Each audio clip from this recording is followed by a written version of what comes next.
What's up, ladies and gentlemen? It's Aaron Nix, and I'm back to discuss WWE NXT on the YouTube channel, the Wrestle Plug YouTube channel, no less. The last stop before Stand and Deliver Your Money or Your Life. I don't know, just seemed right at the time. I gotta be honest, the first half of this NXT, I was thinking, God, this is a bit of a snail's pace. Like, there was nothing wrong with it. Roderick Strong versus Cameron Grimes was a good opener, good wrestling match. Really like the psychological value of this storytelling. Roderick Strong obviously has suffered since the Undisputed Era breakup, and my God, am I going to talk about the Undisputed Era in a moment? And gosh, Roderick Strong, the end of this match, it was just really telling and quite emotional. Cameron Grimes pulls out an Undisputed Era armband from his trunks, and Roddy sees this, and he's kind of in a daze, and that gives Cameron Grimes the opportunity to pick up the win. And I think that's great storytelling, and it's simple as well. Really simplistic. What do you do with Roderick Strong? He was always considered the reasonably quiet, I wouldn't say like one of the worst guys, the worst guys in Undisputed Era, but he always kind of came across as just one of the guys. It's hard to say it without being harsh, but ultimately he kind of felt like the forgotten man of the Undisputed Era at times, because even though some people might say Bobby Fish is the most boring, which frankly they're wrong, and also he's so devilishly handsome, I can't wait for him to come back. Him and Kyle O'Reilly go hand in hand as a Red Dragon for anyone who's been watching it long term. So yeah, I like this though. Good storytelling. Interesting to see where Roddy Strong goes, because obviously he didn't take part in the Gauntlet main event Battle Royal thingy that they had going on, the most convoluted thing ever. It was like they were watching old episodes of TNA, although he did explain it well enough. But yeah, he just says, I'm done. I'm done with it all. And he leaves. Main roster, maybe? Interesting. If he is going up to the main roster, I gotta be honest, I worry for him. Because I'm watching the way they do Raw and SmackDown right now. I don't think there's a place for Roderick Strong on the main roster right now. I think that they should maybe give him a few weeks, get him out of people's minds a little bit, repackage him slightly, maybe give him something else to do. Maybe he's got ideas on creative of a newer character, a fresher character. Maybe he can be some kind of lone renegade, but whatever it is, interesting to see what it is.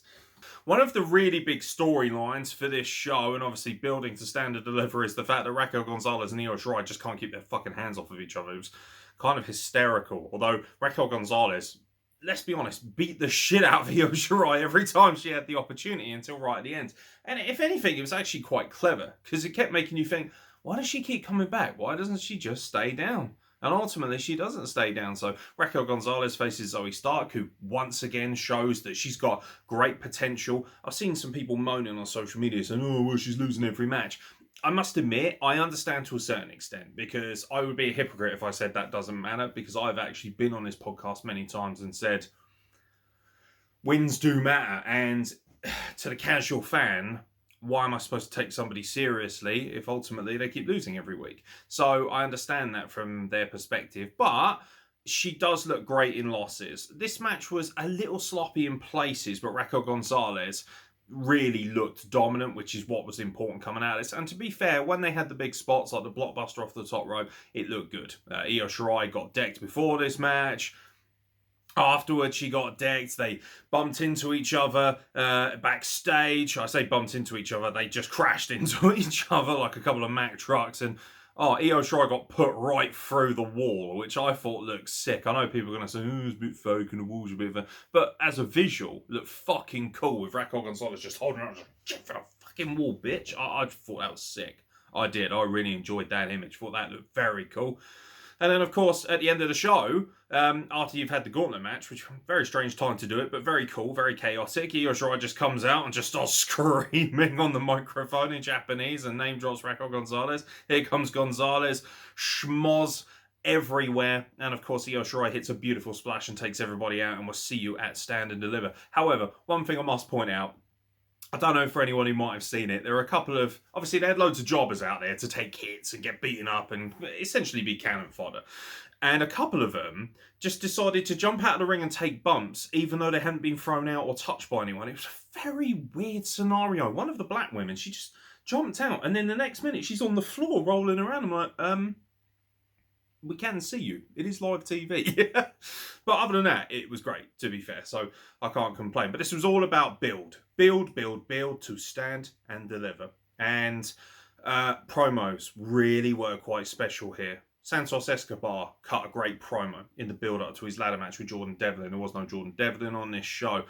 And it just felt very strong and powerful. Everything that you'd expect from him. I love the fact that he calls himself the Emperor of Lucha Libre, that he carries 100 years of tradition, that this cruiserweight title that he wears, the cruiserweight title that he's got, not Jordan Devlin's one, is a representation of his history, and he is the pinnacle of that history. It's brilliant. He got his point across so beautifully.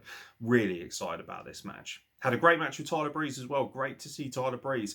A little bit disappointed. It feels like Breezango now are just kind of the veterans there to put other people over. I actually think they've still got a lot more in the locker, and I really, really hope they get another decent crack at things, because I haven't forgotten how special the Fashion Files run on SmackDown was, and I feel like we could still grab a little bit more of that magic and people could still enjoy that before they eventually, you know, filter away and possibly end up in a different promotion, which it kind of feels like they may be going in that direction eventually.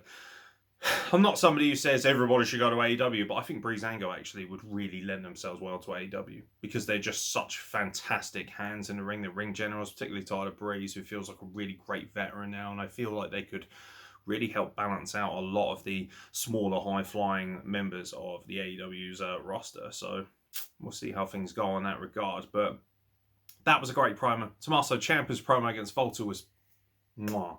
Masterful. I think we've forgotten just how special Tommaso Ciampa is. When he speaks, it feels real. Talking about his wife, talking about his career-ending neck injury, talking about his child. It was so powerful. It was so emotional. It felt real. And the fact that, you know, Volta had kind of gone for that necklace last week, which was great symbology of his own right. Everything just worked really nice here. You know, the symbolism of everything was just masterful, and the promo delivery was fire, and you felt like Tommaso Ciampa was going to go into war and he was going to try and kill Volta, which will happen next week. By the way, that could easily still stand and deliver. However, you're going to have to go some to beat this. Kyle O'Reilly and Adam Cole. Mate, that promo. The Prime Target. By the way, people saying, oh, what a great name for a promo, Prime Target. You do realise that they've done loads of these. Prime Target is what they call all their promos. Their big rivalry promos. Loads of them. Go on YouTube, man. Wow. Masterpiece. In my opinion, the greatest video package and promo they've ever done since My Way. And Shawn Michaels versus The Undertaker, to be fair. Those, for me, are the benchmarks. The best 2 video promos I've ever done. This is up there as one of my top 3 of all time. I thought this was a masterpiece. It was so powerful. It was so emotional. It was billed like 2 men who are going to try and kill each other, and only one man is actually going to survive. It felt like the ultimate movie trailer, the ultimate box office collision. This felt like, you know, an Ali Frazier. This felt like a McGregor versus Diaz. It just felt like it really was 2 monsters who are going to collide, 2 egos that cannot be controlled. It was beautifully done. The music, the videography, as everybody who knows me personally will know, I love videography. I work very hard on that myself as a graphic designer, and this was the benchmark, really, for modern day wrestling promos. It was magnificent. I'll be honest with you, Stand and Deliver is going to shit all over WrestleMania. It is. I'm sorry. The match quality is going to be incredible. For fuck's sake, during the gauntlet, they booked Pete Dunne versus Kushida as a random throwaway match, you know, on the fucking first night of Stand and Deliver. It's like, yeah, we'll just get 2 of the best technical wrestlers in the world and just have them face each other off the cuff. Sounds like a great idea. Fucking hell, that's when you know you're stacked with talent. Gotta say, a little bit annoyed that Pete Dunne isn't doing something even bigger, because his match with Finn Balor is my match of the year. I will be amazed if anything comes close to that, and I feel that Pete Dunne should be in a mammoth match over the WrestleMania weekend or Stand and Deliver festivities, however you want to look at it. The gauntlet match, by the way, was excellent, to be fair. So, not technically a gauntlet match. This was the Battle Royal entry for the gauntlet match. Bear with us. So, 12 men in a Battle Royal. 6 men get eliminated. The final 6 will move on to the first night of Stand and Deliver. Those final 6 will face each other in a gauntlet-style contest, the winner of which will face Johnny Gargano for the North American Championship on night 2 of Stand and Deliver. Bear with us. And the order that they will enter at the gauntlet for night 1 of Stand and Deliver will be determined by how they are eliminated as they get to the final 6 of said Battle Royal. Simple, really, isn't it, lads? Simple mathematics. Jesus Christ. To be fair to them, though, they had a horrible night when it came to graphics. I don't know why. They had a really bad problem with production, camera cuts, bad graphics, going to commercial too soon, going to commercial too late.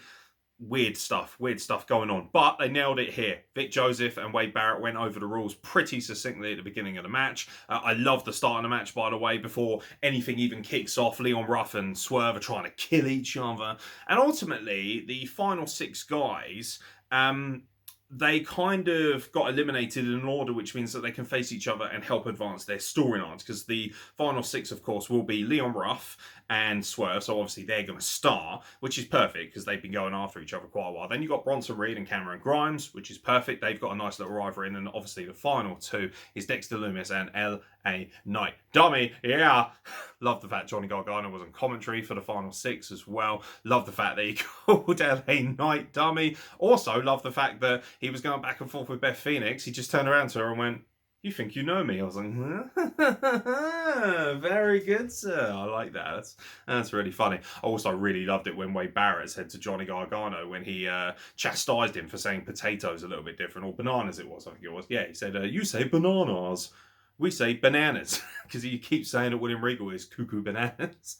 And Wade Barrett just turns around to him and goes, "Oh, you speak English as well as American." Love that. Love that. That's going to cause all kinds of mayhem in our comments, I can just see. Leave in the comments below what you think's really funny that British people pronounce, aka myself, over yourself if you're American, and vice versa if you're British and you think something that the Americans pronounce is funny. Just leave it below and let's have a bit of fun and a bit of banter and be nice to each other. Just a little bit. Just a little bit. But yeah, I can't see past Dexter Lumis winning this because they built him versus Gargano and that's been going on forever. Austin Theory eliminating himself by doing a kip up when his feet hadn't touched the floor because he's a fucking moron was really funny, to be fair. And one of the highlights actually was Dexter Lumis not actually doing anything until we were down to 4. He just literally stood there for like 10 minutes like, I know what goes through his mind when he's sitting there. He's just standing there and he's straight-faced. He looks menacing, and I wonder what's going through his mind. I like the idea that he's got that kind of Simpsons thing. Do you remember when Homer Simpson's kind of sitting there, and he doesn't know what's going on, and then all of a sudden there's like a devil version of him going, "I am evil Homer. I am evil Homer." I was really hoping that was kind of going to be a thing. Somebody edit that for me before I do it. I just want to see Dexter Lumis standing there, and in the background you could just see him in a thought bubble dancing around going, "I am evil Dexter. I am evil Dexter." As you can tell, it's very early in the morning, and I do apologise for my erratic behaviour, ladies and gentlemen, but hopefully you have enjoyed this NXT review. There's not really much else that I need to cover, frankly. It was a great show. Also, the Tag Team Championships look like they'll be on the line. Candice LeRae and Indy Hartwell will challenge Shotzi Blackheart and Ember Moon. They were probably the only people that didn't deliver a threading promo, actually, throughout this whole night. And, of course, Finn Balor and Karrion Kross were in the background doing their thing as well. By the way, the Karrion Kross promo was sick. Scarlett Bordeaux with a different hairstyle and him just kicking the everlasting shit out of bags and just generally looking like a monster who could decimate anyone. Loved this NXT. The first half was slow and a little bit sluggish and a little bit boring, dare I say, in places.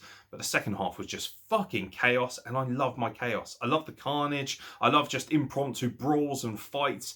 Something that AEW does, but tends to go a bit over the top with, and too WCW for me. I like my brawls to be between individuals with people trying to separate them, not just 200 men and women just attacking each other with nonsensical behaviour. This was really well built.